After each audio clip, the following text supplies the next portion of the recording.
All right. So I'm glad I watch other people's streams to critique them a little bit, but also it gives me ideas for videos. I'm listening to this Hakeem and Ugopnik chill stream, and they're like, which socialist leader has the most drip? And I'm like, who cares? You know, you worried about this nigga having drip or that nigga having drip? I'm like, who cares? Why do y'all care?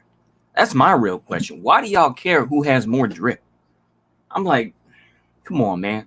Have y'all never? It's like I remember growing up with MOP and hearing that song, Annie up, nap that fool, Annie up, kidnap that fool, hit him, hit him, hit him. Yeah. Them jewels you rock, make him envy, right? And, all that sort of, yeah. Take rings off, take jewels off, yeah. Everything off. Fool what you want, etc., right? So you walk around with all this fancy jewelry, or you putting on a fancy ass uniform and shit like that. And I know what they're referring to as like, yeah, leaders. All right, that's one thing. But it's like even then with Tito, it's like Tito was more, that dude dressed like him on Goering, I'm like, come on, man. Y'all really gonna, and for a government that would be at best described as the closest thing to market socialism, where it's like we saw the country, become a playground of Hollywood where they were filming movies and stuff like that. Like I said, plenty of movies were filmed in Yugoslavia in the 1970s, 1980s, Cross of Iron, of course, amongst others. But it's like, why would y'all simp for? See, this is the whole problem. It's like I got plenty of books on my shelf describing World War II and other stuff. Hold on.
All right, we'll edit that down. But let's get back to the main point. Why you should dress like a bum? Because you want to blend in. See, the thing is, I mean, even like I said, once again, American Gangster. If we want to talk about it that way, American Gangster. Even when we look at how much money dude is making. Denzel Washington's character.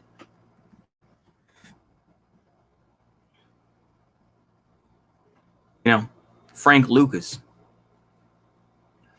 got his whole family involved, etc., making money. You don't see him getting, real, like I said, the minute he put on that mink coat and all that stuff that his wife insisted on him wearing, that was when he got, that was kind of the beginning of the end, right? Because he decided to show off. The rest of the time, even when he had all that money, he was dressing as a relatively corporate person. You know what? I'm going to retitle this right now. How to Dress Like a Bum, or How to Dress Like a, I'll still call it How to Dress Like a Bum, but I'll do like hashtag blend in. Because I think that's what's important in today's world. Like I said, there are plenty of other groups, which I'm not going to name here. Y'all can read between the lines. Starts with AW. I'll put it that way. AWD.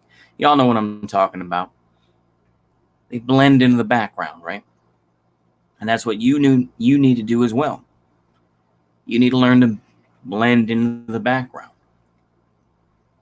That's going to become more important as things can continue to get worse in the United States. For me, I drive a 93 Ford Ranger. So fairly, like I said, for those that don't live in the United States, that's a fairly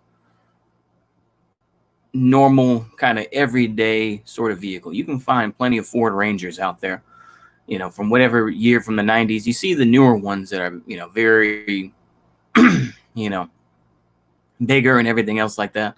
Doesn't look that much different from F-150, but, the 90s ones, shit on them all you want to, but it's like, it's a good truck. But beyond that, though, people aren't going to be confusing me saying, oh, this nigga has money. Nah. They ain't going to be checking for me like that. They're going to see the mismatched, bed versus the passenger compartment. Between the front and the back, it's two different vehicles, basically, So people ain't going to be checking for me like that, thinking I have money. Now, with that being said, people are going to see, they can look at your face and be like, oh, okay, facial recognition, all that sort of thing. That's one thing. But in general, when you're coming up, you're not wearing all that flash. You're not wearing, you're not getting into all that sort of thing. You know what I'm saying? Like, yo, we making money, this and that sort of thing. Look at my Maserati. Ain't nobody give a fuck about your Maserati. They're gonna they're gonna toss you out. If you wearing some nice clothes, if you wearing like silk shirts and shit, then guess what? You're gonna be sitting there buck naked on the corner. Meanwhile, a nigga took your Maserati that you maybe are leasing, maybe renting, because chances are you don't own that. That's being sent to a fucking chop shop, or whatever, right? So why would you want to do that? You got to learn to blend in. It's the same type of thing whether, you're a lawyer, whichever, right? You learn to blend into the background, right? Now, if you can use your silver tongue, your golden tongue, if you will. I know it's silver tongue usually, and talk to people and get them to your, thinking. If you're a Marxist-Leninist, or if you're an anarchist, or if you're a national socialist, whatever, if you can convince them, that's one thing. You have to be subtle about it. You have to be very careful, right? But, you have to learn to blend in, right? Kind of the opposite of YouTube in a way. Is you have to be flashy. You got to be, you got to have the lighting and all that shit. You got to know the lingo and all that sort of thing. With, the real world, if you flashy, if you say, you say a lot of wild shit, then people going to be checking for you. Like, we're waiting for this dude to fuck up. We're waiting for this nigga to fuck up, right? Like I say, I hold the view, I try to anyway, that I try to be relatively frugal, relatively. Like I say, I have wasted money on plenty of things I shouldn't have bought, but that's a whole another story.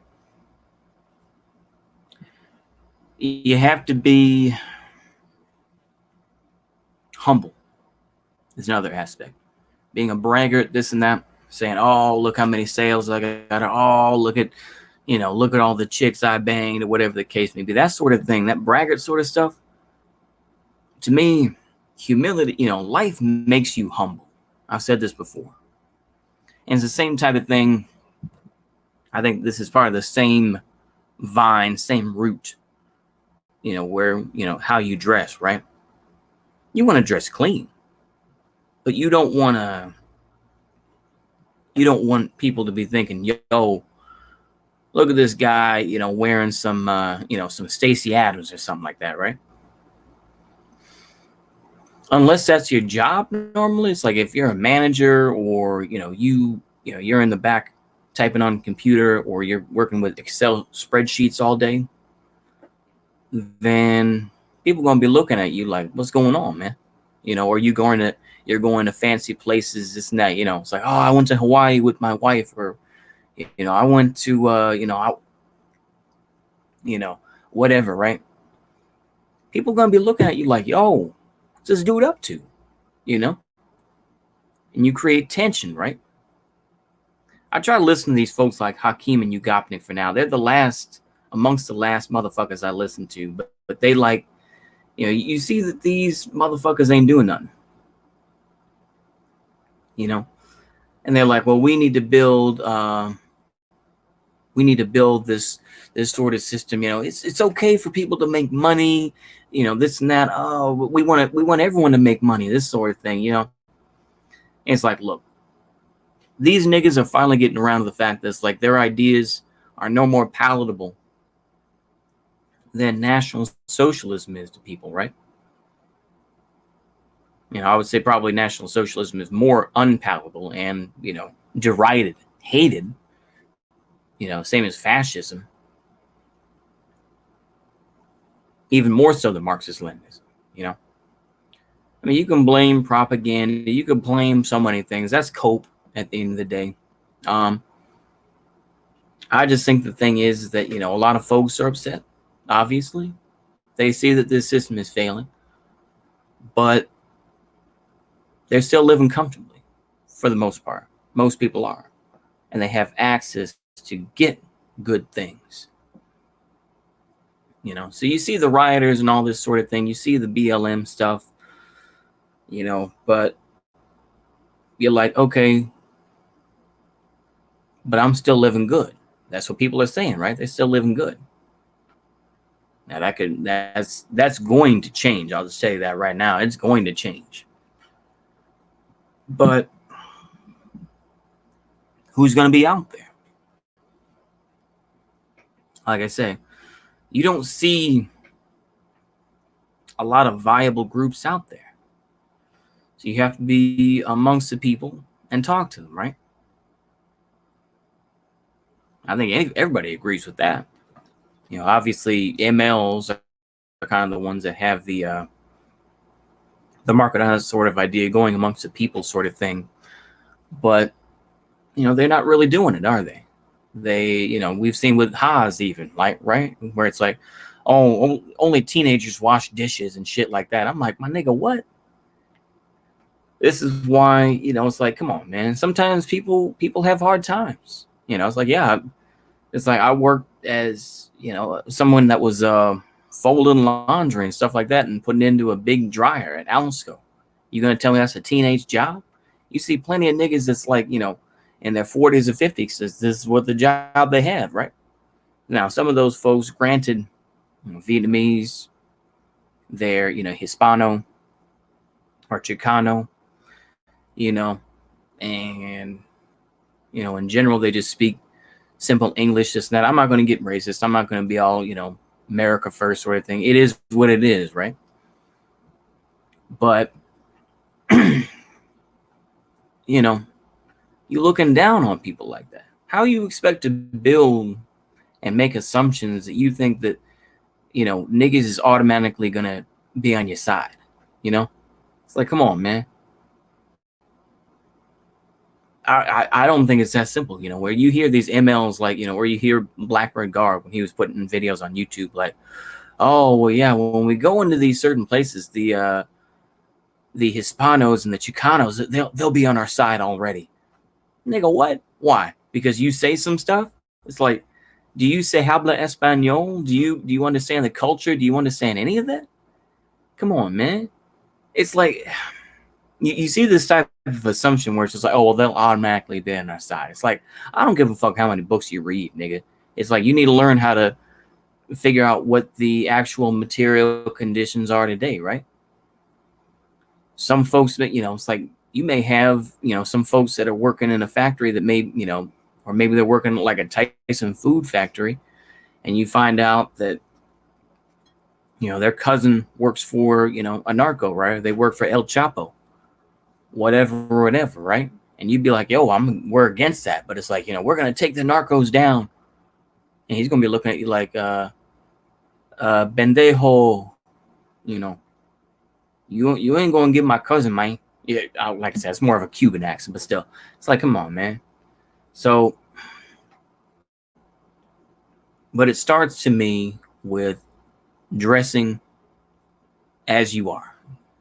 Dress like everyone else does around you. It's like, for me, I'll be honest with you, I'll slowly dox myself here, but I'm a maintenance guy. So they give me a different shirt. I can wear jeans. But other than that, you don't see me putting on, fancy shirts and stuff like that. I mean, that's the uniform that I have, right? But that's the system we live under.